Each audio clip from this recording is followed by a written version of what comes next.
आपने भगवान शंकर का चित्र या तो मूर्ति देखी ही होगी।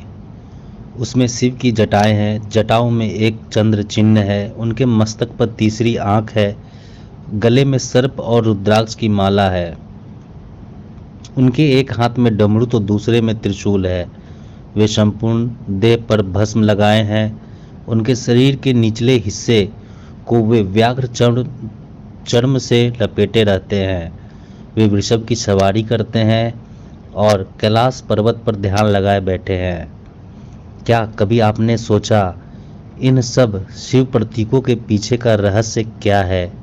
शिव की वेशभूषा ऐसी है कि प्रत्येक धर्म के लोग उनमें अपना प्रतीक ढूंढते हैं। तो आइए जानते हैं शिव के प्रतीकों के रहस्यों के बारे में। अगर आपने अभी तक चैनल को सब्सक्राइब नहीं किया तो चैनल को सब्सक्राइब करें, वीडियो को लाइक शेयर करें, कमेंट बॉक्स में महादेव लिखें और धर्म के साथ जुड़े रहें। चंद्रमा शिव का एक ऐसा नाम सोम भी है। सोम का अर्थ चंद्रमा होता है। उनका दिन सोमवार है। चंद्रमा मन का कारक है। शिव द्वारा चंद्रमा को धारण करना मन के नियंत्रण का भी एक प्रतीक है। हिमालय पर्वत से चंद्रमा का सीधा संबंध है। मूलतः शिव के सभी त्योहार और पर्व चंद्रमास पर ही आधारित होते हैं। शिवरात्रि, महाशिवरात्रि आदि शिव से जुड़े त्योहारों में चंद्रकला का अलग ही महत्व है। भगवान शिव के सोमनाथ ज्योतिर्लिंग के बारे में मान्यता है कि भगवान शिव द्वारा सोम अर्थात चंद्रमा के श्राप का निवारण के कारण यहाँ चंद्रमा ने शिवलिंग की स्थापना की थी। इसी कारण इस ज्योतिर्लिंग का नाम सोमनाथ पड़ा। त्रिशूल भगवान शिव के पास हमेशा एक त्रिशूल ही होता है। यह बहुत ही अचूक और घातक अस्त्र है। इसकी शक्ति के आगे कोई भी शक्ति ठहर नहीं सकती। त्रिशूल 3 प्रकार के कष्टों दैनिक, दैविक, भौतिक के विनाश का सूचक भी है। इसमें 3 तरह की शक्तियां हैं, सत, रज और तम, जिसे आज हम प्रोटॉन, न्यूट्रॉन और इलेक्ट्रॉन बोलते हैं।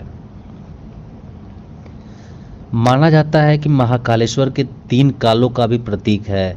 इसके अलावा यह स्वपिंड, ब्रह्मांड और शक्ति का परम पद से एकत्व स्थापित होने का भी प्रतीक है। शिव का सेवक वासुकी शिव को नागवंशियों से घनिष्ठ लगाव है। नाग कुल के सभी लोग शिव के क्षेत्र हिमालय में ही रहते हैं। कश्मीर का अनंतनाग इन नागवंशियों का गढ़ है। नाग कुल के सभी लोग शैव धर्म का पालन करते हैं। भगवान शिव के नागेश्वर ज्योतिर्लिंग नाम से स्पष्ट है कि नागों के ईश्वर होने के कारण शिव का नाग या सर्प से अटूट संबंध है। भारत में नागपंचमी पर नागों की पूजा करने का अलग ही परंपरा है। नागों के प्रारंभ में कुल 5 कुल हैं। इनके नाम इस प्रकार हैं: शेषनाग, वासुकी, तक्षक, पिंगला और करकोटक। ये शोध का विषय है कि ये लोग सर्प थे या मानव, या आधे सर्प और आधे मानव। हालांकि इन सभी को देवताओं की श्रेणी में रखा गया तो यह निश्चित ही मनुष्य नहीं होंगे। नागवंशियों में शेषनाग को नागों का प्रथम राजा माना जाता है। शेषनाग को ही अनंत नाम से जाना जाता है। ये भगवान विष्णु के सेवक हैं। इस तरह आगे चलकर शेष के बाद वासुकी हुए जो शिव के सेवक बने। फिर तक्षक और पिंगला ने राज संभाला। वासुकी का कैलाश पर्वत के पास ही राज्य है और मान्यता है तक्षक ने ही तक्षशिला बसाकर अपने नाम से तक्षक कुल चलाया। इन 5 की गाथाएं पुराणों में पाई जाती है। डमरू सभी हिंदू देवी और देवताओं के पास एक न एक वाद्य यंत्र रहता है। उसी तरह भगवान के पास डमरू जो नाद का प्रतीक है। भगवान शिव को संगीत का जनक भी माना जाता है। उनसे पहले कोई भी नाचना, गाना और बजाना नहीं जानता था। भगवान शिव 2 तरह के नृत्य करते हैं, एक तांडव जिसमें उनके पास डमरू नहीं होता और वो जब डमरू बजाते हैं तो अलग ही आनंद पैदा होता है। बात करते हैं नाद की। नाद अर्थात ऐसी ध्वनि जो ब्रह्मांड में निरंतर जारी है, जिसे ओम कहा जाता है। संगीत में अन्य स्वर तो आते जाते रहते हैं, उनके बीच विद्यमान केंद्रीय स्वर नाद है। नाद से ही वाणी के चारों रूपों की उत्पत्ति मानी जाती है, पर, पश्यंती, माध्यमा और वैखरी। शिव का वाहन वृषभ। वृषभ शिव का वाहन है। वे हमेशा शिव के साथ रहते हैं। वृषभ का अर्थ धर्म है। मनुस्मृति के अनुसार वृषो ही भगवान धर्म।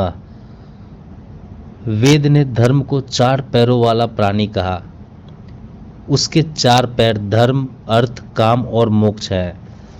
महादेव इन 4 पैरों वाले वृषभ की सवारी करते हैं, यानी धर्म, अर्थ, काम और मोक्ष उनके अधीन है। एक मान्यता यह भी है कि वृषभ को नंदी भी कहा जाता, जो शिव के एक गण है। नंदी ने ही धर्मशास्त्र, अर्थशास्त्र, कामशास्त्र और मोक्ष शास्त्र की रचना की थी। जटाएं।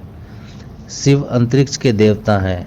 उनका नाम व्योमकेश है, अतः आकाश उनके जटा स्वरूप है। जटाएं वायुमंडल की प्रतीक है। वायु आकाश में व्याप्त रहती है। सूर्यमंडल के ऊपर परमेष्ठी मंडल है। इसका अर्थ तत्व को गंगा की संज्ञा दी गई, अतः गंगा शिव की जटा में प्रभावित है। शिव रुद्र स्वरूप, उग्र और संहारक रूप धारक भी माने गए हैं। गंगा को जटा में धारण करने के कारण ही शिव को जल चढ़ाए जाने की प्रथा शुरू हुई। जब स्वर्ग से गंगा को धरती पर उतारने का उपक्रम हुआ तो यह भी सवाल उठा कि गंगा के इस अपार वेग से धरती में विशालकाय छिद्र हो सकता है, तब गंगा पाताल में समा जाएगी। ऐसे में इस समाधान के लिए भगवान शिव ने गंगा को सर्वप्रथम अपनी जटा में विराजमान किया और फिर उसे धरती पर उतारा। गंगोत्री तीर्थ इसी घटना का गवाह है। भभूत या भस्म। शिव अपने शरीर पर भस्म धारण करते हैं। भस्म जगत की निरस्तरता को बोध कराता है। भस्म आकर्षण, मोह आदि से मुक्ति का प्रतीक भी है। देश में एकमात्र जगह उज्जैन के महाकाल मंदिर में शिव की भस्मारती होती है, जिसमें शमशान का भी भस्म इस्तेमाल किया जाता है। 3 नेत्र। शिव को त्रिलोचन कहते हैं, यानी उनकी 3 आंखें हैं। प्रत्येक मनुष्य की भौहों के बीच में तीसरा नेत्र रहता है। शिव का तीसरा नेत्र हमेशा जागृत रहता है, लेकिन बंद। यदि आप अपनी आंखें बंद करेंगे तो आपको भी इस नेत्र का एहसास होगा। हस्ती चर्म और व्याघ्र चर्म। शिव अपनी देह पर हस्ती चर्म और व्याघ्र चर्म को धारण करते हैं।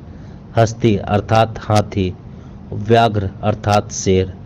हस्ती अभिमान का और व्याघ्र हिंसा का प्रतीक है, अतः शिवजी ने अहंकार और हिंसा दोनों को दबा रखा है। शिव का धनुष पिनाक। शिव ने जिस धनुष को बनाया था उसकी टंकार से ही बादल फट जाते थे और पर्वत हिलने लगते थे। ऐसा लगता था मानो भूकंप आ गया हो। यह धनुष बहुत ही शक्तिशाली है। इसी से एक तीर से त्रिपुरासुर के 3 नगरियों को ध्वस्त कर दिया था। इस धनुष का नाम पिनाक है।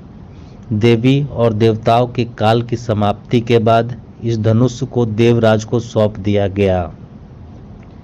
देवता ने राजा जनक के पूर्वज देवराज को धनुष दे दिया। राजा जनक के पूर्वज ने निमि के ज्येष्ठ पुत्र देवराज थे। शिव धनुष नहीं, उनकी धरोहर स्वरूप राजा जनक के पास सुरक्षित था। इस धनुष को भगवान शंकर ने स्वयं अपने हाथों से बनाया था। उनके इस विशालकाय धनुष को कोई भी उठाने की क्षमता नहीं रखता था, लेकिन भगवान राम ने इसे उठाकर इसकी प्रचंडता चढ़ाई और इसे एक झटके में तोड़ दिया। शिव का चक्र। चक्र को छोटा लेकिन सबसे अचूक अस्त्र माना जाता है। सभी देवी देवताओं के पास अपने अलग अलग चक्र होते हैं। उन सभी के अलग अलग नाम हैं। शंकर जी के चक्र का नाम भवरेंदु, विष्णु जी के चक्र का नाम कांता और देवी के चक्र का नाम मृत्यु मंजरी है। सुदर्शन चक्र का नाम भगवान श्री कृष्ण के नाम से जाना जाता है। यह बहुत कम ही लोग जानते हैं कि सुदर्शन चक्र का निर्माण भगवान शंकर ने ही किया था। प्राचीन और प्रामाणिक शास्त्रों के अनुसार इसका निर्माण भगवान शंकर ने ही किया। निर्माण के बाद शिव ने इसे श्री विष्णु को सौंप दिया।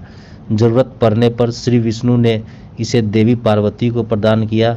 पार्वती ने इसे परशुराम को दिया और भगवान कृष्ण को यह सुदर्शन चक्र परशुराम से मिला।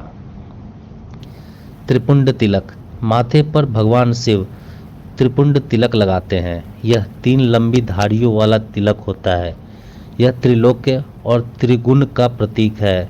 यह शतोगुण, रजोगुण और तपोगुण का भी प्रतीक है।